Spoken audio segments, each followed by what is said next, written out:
So as I sit here in a pile of fiberglass dust, mold, and rotting wood, I'm pondering how I got to this stage in my life.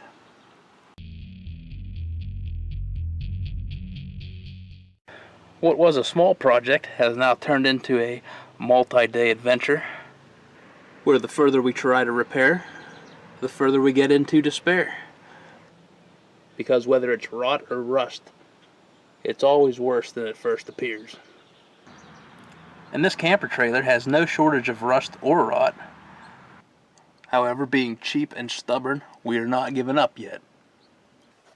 So this floor repair project, where it was initially thought just to be, one little soft spot back there, has turned into trying to replace the entire bottom of the trailer. Not what I wanted to get into, but that's where we're at. Now, like many projects, it sort of expands into a lot larger project than you was anticipating and not really prepared to get into. But I think this is a good example of how you need to keep your projects reined in and have some realistic expectations. So now you've reached this stage of the project where it's a lot more involved than you already anticipated. What do? Do you fix it up, do everything the right way, buy more materials, spend more time, just basically, commit yourself to a lot more time and effort to fix it, or cast it aside, say you'll get to it next month, never do it, and eventually scrap it, or you have to compromise somewhere in the center and come up with a solution and a repair that's going to get the job done, okay, but also allow you to actually, not spend the rest of your life working on it. So what do you do when you're caught in Project Purgatory? Trapped in purgatory! I see it with car guys a lot. They get into this project where they want to restore it to, better than factory condition. Everything's got to be perfect, they want that fancy intake manifold, the perfect stainless exhaust, the nice paint, everything. And it ends up just sitting in the garage for 15 years, never getting done. Where sometimes you got to ask yourself, what do you really want to get out of that project? Do you want to drive it, or do you want to make it, a showroom restoration? And if you do, that's fine, but you kind of got to have those goals kind of in your mind and kind of align those goals with what you expect to get out of that project.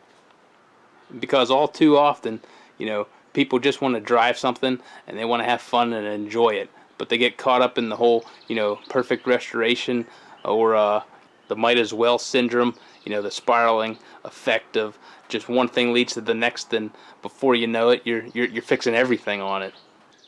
Sometimes it's worth, taking a pause in the middle of a project and reassessing those goals and priorities. Maybe you just want to get it on the road for next season, and that's the new goal. You can worry about the paint and the trim work later on, maybe just work on the drivetrain and get it going. So while people may look at something that's kind of hacked together as being half-assed and not well thought out, sometimes it's just a shifting of priorities, You just got to do something to get it done and get it running, and it's better than sitting in the garage. I mean, if you get that project out on the road or on the trail, and then you decide you want to take it a next step further and bring it back in again and work on it, and go for it. And maybe it might not have all those high-dollar, expensive horsepower parts on it that you really wanted. But horsepower parts don't do you much good if you're not out on the road at all. I knew a guy once that had grand plans of making it was either a hot rod truck or a hot rod car, and he kind of got all caught up in getting the biggest, baddest small block Chevy built, okay? And that's what he started with. Got just a block, and started building it up from there. And he was buying good quality parts, from a reputable shop. Everybody said, do it right the first time, and don't skimp out on this and that. Started from the good bottom end, crank, got some good heads, and before you know it, basically couldn't afford to continue the build.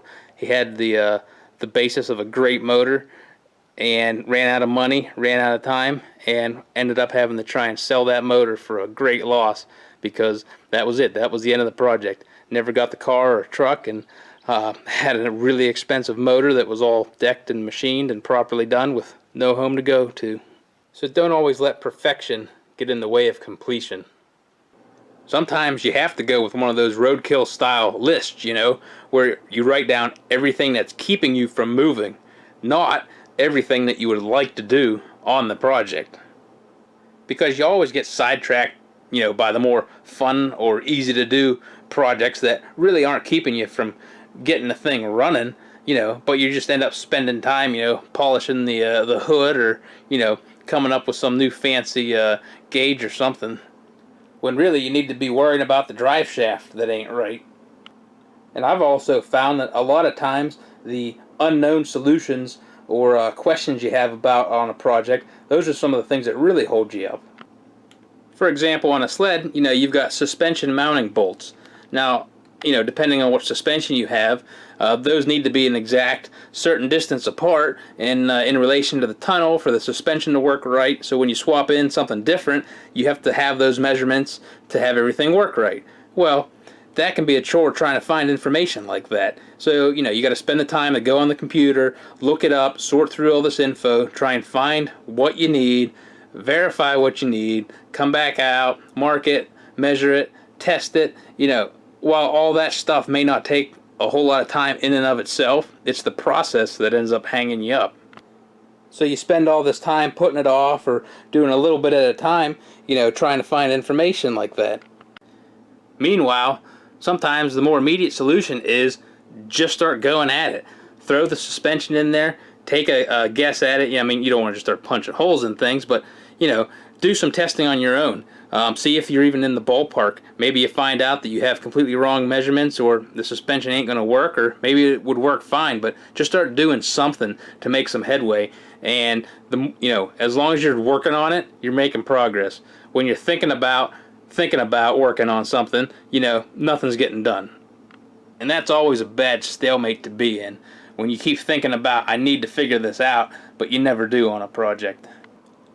Also got to talk about motivation, because that is the lubricant that gets projects done. And when you're running low on that, everything grinds to a halt. Forcing yourself to work on a project when you're not really into it just drags things on, because nothing gets done efficiently. You're not making the best use of your time, and you really don't want to be working on it, but you're forcing yourself to, and it ain't enjoyable either. Sometimes you got to take a break on a project, come back to it later. When you're motivated to work on something, say by a time crunch or it's snowing outside, you seem to get like 3 times the amount done on it than if you're just grinding away, after work, just because you think you got to work on it. You got to want to work on it. And one of the ways to stay motivated is to see some results and progress. And that's where, not getting bogged down always in the details can help you keep moving along. And when you're moving along, you're going to get some momentum and keep going. So like that, floor that I'm replacing in the trailer, I really don't want to be working on that. And that project's dragging on forever, it seems like, because I'm just getting it done because I got to do it. I'm not really into it. So, sometimes you just got to accept the fact that that's what you're into, and you just got to get through it.